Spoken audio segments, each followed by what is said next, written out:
I got the Refugee Migrants Centre getting in touch with me, and I had to take a refugee who was on the streets, a woman, and for 2 weeks, and in the end it turned into over 3 years of mother, daughter, then another refugee staying with me. And I never expected that, and I ended up going to courts with them. So we talk about doing the little things for the Lord.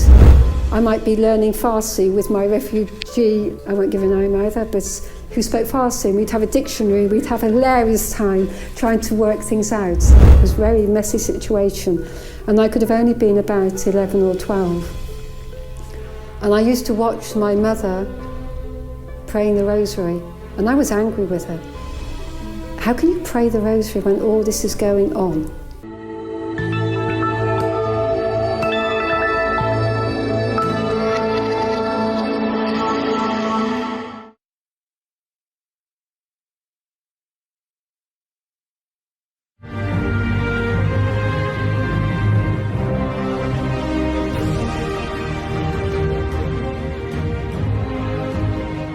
So when you entered the convent or the monastery, how did you keep touch with your friends, or did you keep in touch? Letters. There was no telephone calls when I entered, unless there was something specific. If there was an illness and somebody needed to get in contact with you, any correspondence was letters and parlours. So people could come and see you. My friends once every 3 months. My parents 1 hour once a month. So it was quite strict when I first entered. It really was quite a giving up of your life that you come from. So it's basically letters and parlours. Kind of dying to yourself and living only for God. Yeah. But that didn't mean that we ever lost the contact or the love. Yes. Of our families. Actually, I think when I entered, my priest said, "Go there for our church. Go there for our parish, Mary. Go there and pray for our parish." I went there for my family as well, to pray for my family. It was it cost a lot to give up your family. I got 5 brothers and sisters, and my grandmother was living with us. And I got friends. It wasn't easy to give that up, but it's that calling that I had to follow, to actually follow God. And I know He gives back. No different than if you marry and you have to move somewhere else, or your job has to take you somewhere else. It's those choices you make in life.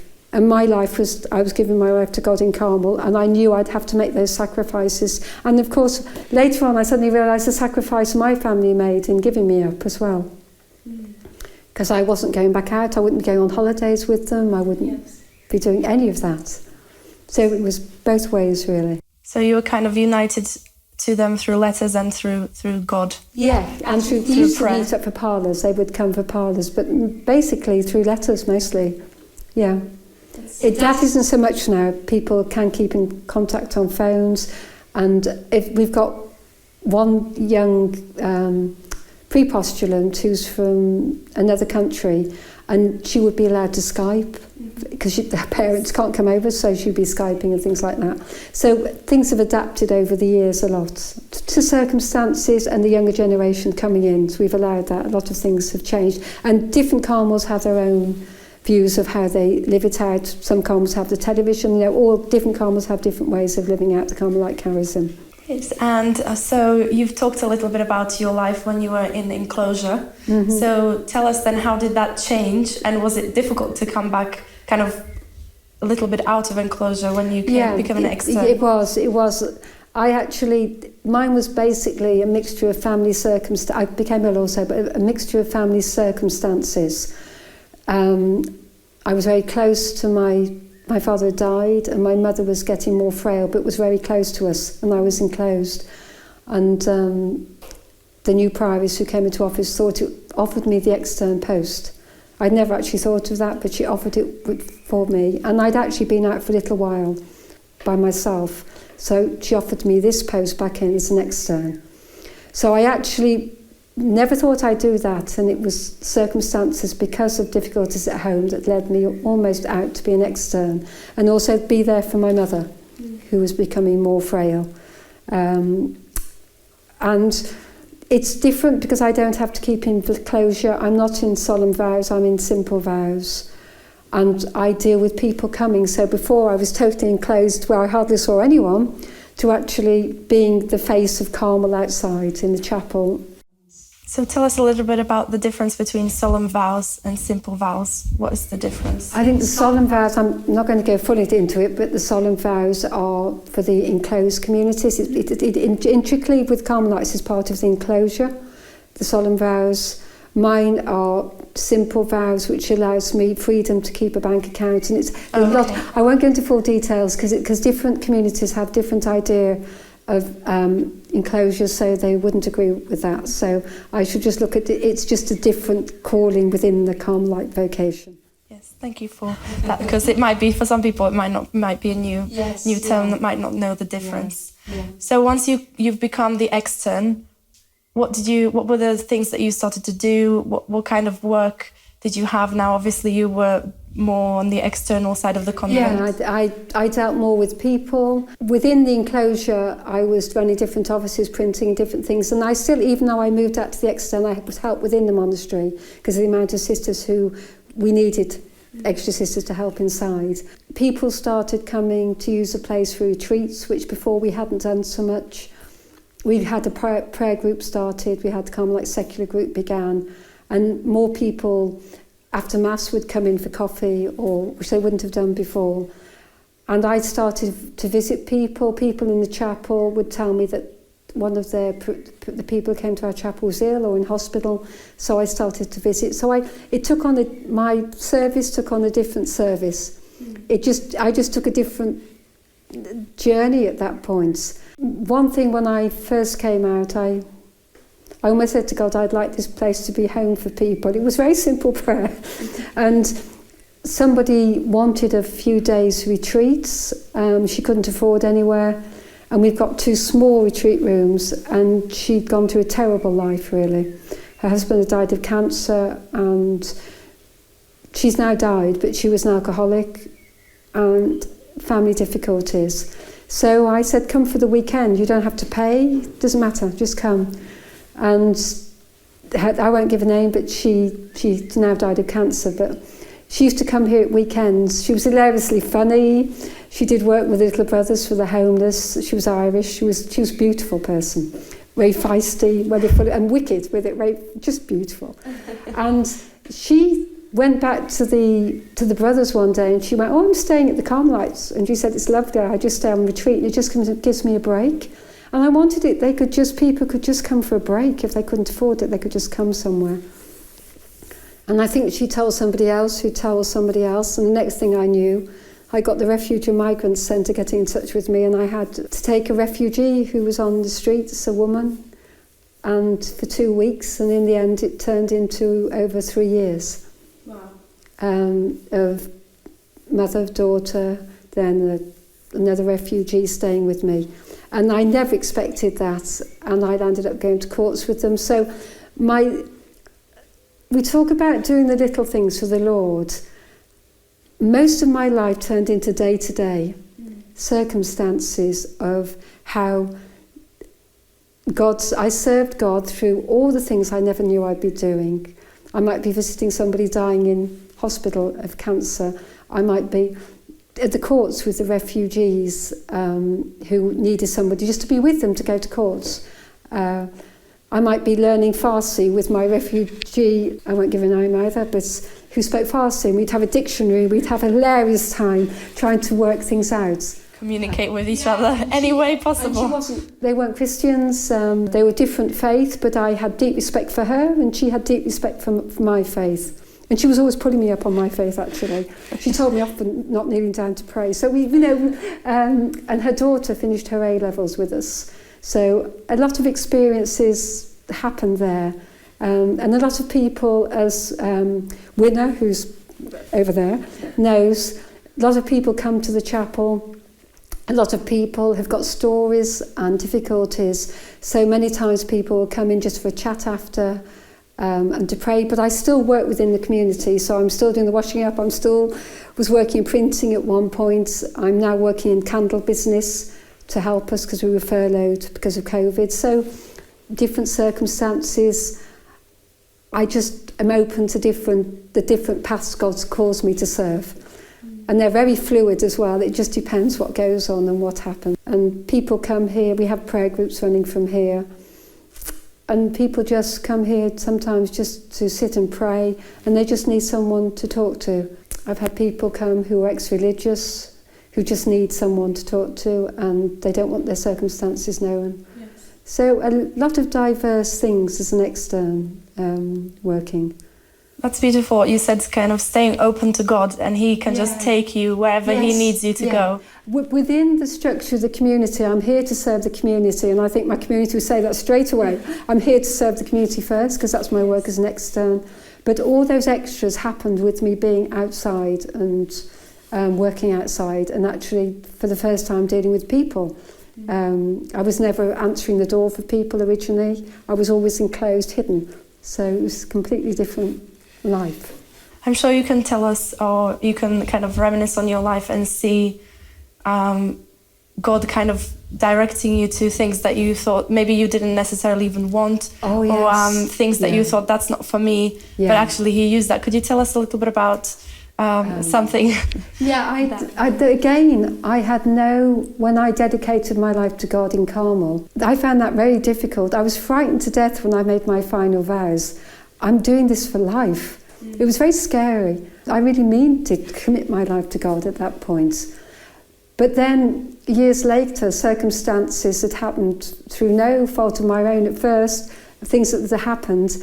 My whole life started to change, and I actually left the community for a while because I had severe asthma, and I went to another monastery, and through that I landed up helping another monastery, all things I never expected to happen. And then my mother getting ill, and I just felt that I couldn't be enclosed with my mother so ill, and they gave me the freedom and the space to actually be part of my mother's life, which was an absolute privilege in the last year of her life. If you tell us a little bit about the kind of, you spoke about the unexpected things, the things you didn't expect, and maybe even things that you didn't want at first, and then you saw that that is the will of God and that is good for me.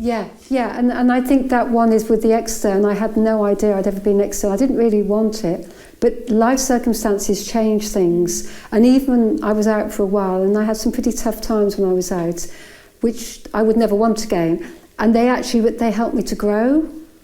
And if I look back now, had those circumstances not happened, I don't think I could have ever grown to where God was leading me now. So sometimes He purges us through circumstances to lead us on a different path, which we would have never taken had not those. So I think I can look back in retrospect that I'm glad those things happened to me, even though some of them weren't nice, but they actually led me to the path I'm in now. And I'm sure that will carry on for the rest of my life that I've got left on this earth, to actually keep serving Him in different ways and different circumstances that I never thought would have happened. I'll just say something that you're asking about my family life, and this is quite important because it's coming back to me as you're talking. My father left us, and it was very difficult for us at home because he was a practicing Catholic, and it was a very messy situation. And I could have only been about 11 or 12. And I used to watch my mother praying the rosary, and I was angry with her. How can you pray the rosary when all this is going on? How can you be kneeling there in front of Our Lady praying the rosary when Dad's left us and everything's a muddle and everything's a mess? But I actually envied, even as 11 or 12 year, I envied her faith that she could be kneeling in front of this statue of her. And for her, the rosary meant a lot to her. That she was praying this prayer. It's got the Our Father, Hail Mary, Glory be. She's praying to the Father, Son and Holy Spirit with Our Lady. And in later years, her faith through struggle was my faith through struggle. I never forgot that, her faith in struggle. Maybe her faith in struggle is a better word to use. I've never forgotten that. That sometimes we don't understand and we can't see why this happens, why these circumstances happen.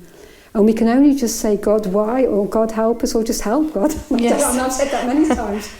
And yet, when you look back, it was just the forging of God's journey for you, which often isn't on the straight path. It often takes very circuitous routes around that you never thought you'd take. And that's with our brokenness as well as our wholeness, with our sin as well, with our giving and our love, both. I hope that sort of answers some of your questions, Susanne. Of course. And finally, I'd like to ask you one of my final questions. There probably be, because as you speak, there's always something, I want to know more about that. But I wanted to ask you, for people that are now in the process of discerning their vocations, maybe whether it's young people or people who are not so young anymore, but still discerning their vocation, would you have any kind of tips or anything that you found for yourself that you think back, if I knew that would have really helped me? I think an important thing is, and I would get to what our life is to pray. Yes. Is to get on your knees and pray for guidance, ask the Holy Spirit to guide you on your journey. And also look for people to support you around you. And that not always the place you go. I've dealt with quite a few people looking at vocation, and the place here has been for them to sit and have a coffee and talk over what they're feeling within their heart. I feel called to I know one who went to the Carmelite Brothers. I know somebody looking at the priesthood. I know somebody else who's looking at something else. Is maybe have a friend or a mentor or somebody within your own faith to actually share your story and journey with along the way. But I think the most important is actually to pray, to try and live out your faith. So going to Mass, I have a huge devotion, as we all do as Catholics, to the Blessed Sacraments, is praying before the Blessed Sacrament, and ask other people to pray for you as well. And you just be amazed how circumstances happen. You find a leaflet. If I ask the sisters here, they've all got different stories, how they journeyed on their vocation. One sister was a Methodist, and she went into a Catholic church, and she said she was so overwhelmed with the sense of the Blessed Sacraments. She didn't know what it was, but she knew she had to find out what this was, the power of the Eucharist. That she went to the local priest and she became a convert, and she's now in Carmel. So everybody, all the sisters have different journeys. How some people have known Carmel, other people have gone on the internet to search. And nowadays there's so much good stuff on the internet, so much stuff on discernment of vocation. Many priests, especially the Americans, you can find so much good stuff on the internet to guide you in vocations, where priests and religious are actually, that is their work. And very much on the internet. He's extraordinary. And with COVID, we started watching the Mass online. And through that, I found some of these links that I'd never looked at. And Jesse Romario, he is a ex-police officer. And he is extraordinary. He's so alive with the Spirit. He's just unbelievable. He's just done a recent prayer meeting outside where they were having a satanic weekend going on. And they all prayed outside, and it was all over the internet. He runs his own radio show. And when you listen to him, he's so basically down to earth, but he's so basically full of the Spirit and with faith. A wonderful Catholic, and he's married with children.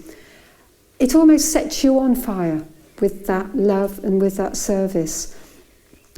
And that's what you need to do, is ask the Holy Spirit to guide you, to set you on fire and guide you to where he wants you. And I think that's really important. And I always remember somebody said, who was a friend I knew from college, and she was a Methodist couple, and I think she'd seen me coming out of a pub one night, and she said, "Mary, I really think God's calling you to something more than just your job and the life you're living. Why don't you just spend some time every night with your Bible and a little shrine in your bedroom with whatever you want, whatever icon suits you, and just spend every evening praying." And I must have been about 17 then. And because I really admired this woman, she was a teacher, every night I come home from work and I light a candle by this icon and I pray, and then I go off to a nightclub, or I go off to... But I think, that moment of actually specifically giving that time to praying for my future. And also, I used to come here and pray on quiet times when I was off work or something, just for an hour. It forms you, and it opens a heart, actually, to be open to His call. I hope that helps. Yes, I'm sure many people will take away something from what you've said now and during the whole interview. So I want to thank you very much, Sister, for your time and for sharing your life with us, sharing about the sisters, what they do. Yes. Can you tell us, just so that people know where to find you, if someone wants to come, a lady wants to come for a retreat? You can go on the website and you can look up the Carmelite Monasteries of England and Wales, and I say that, of England and Wales, and you'll get straight onto the site, and then they will give every Carmel within the UK, and all of us have got websites, and it's the same as the Benedictines and the Paul Clares. You just need to go on. Young people, I don't need to tell young people that, they just need to go online. And also you'll find videos for Notting Hill Carmel, we've got a video for us, Hidden Lights. You'll find many Carmels have got an extensive information that they need if they're searching for vocation. Because often people will come and discern over a year before they even come for a live-in. So they'll discern over a year, come into the monastery. If not able, then they'll be in contact through internet or through Skype or through emails. Many people have got in touch through emails. Our latest one is through emails. She's got in contact. So that's a very good way of... So you're easy to find on the internet. Yeah, we're easy enough to find on the internet. And you'll find that with every single Carmel within the country, they're easy enough to find. And in other countries, they're easy enough to find. And what I think at the end, and because St. Therese is my patron, I think it's a very good... I used it for my card, for my Jubilee. In the heart of the Mother, my church, I will be love. And that was Therese's message. In the heart of the church, I will be love. I will be that beating heart of love, hidden, but absolutely dedicated to God, dedicated to Jesus, dedicated to service of my neighbour. And God knows the world needs love. And I mean, it is its source of self-giving love, that service to humanity, which is not easy. As anybody who's a parent or anybody would know, it's a very difficult path to take and a very difficult virtue to actually live out within your life. But thank you for listening to me, and it's been a privilege talking or being interviewed by you, Susanna. Thank you, Sister. Okay. And we thank you all for watching. We are praying for you, and we hope that this talk with Sister Marie Therese is going to enrich your lives, and it's going to help you on your faith, in your faith, and on your journey towards God. Yep. God bless and thank you.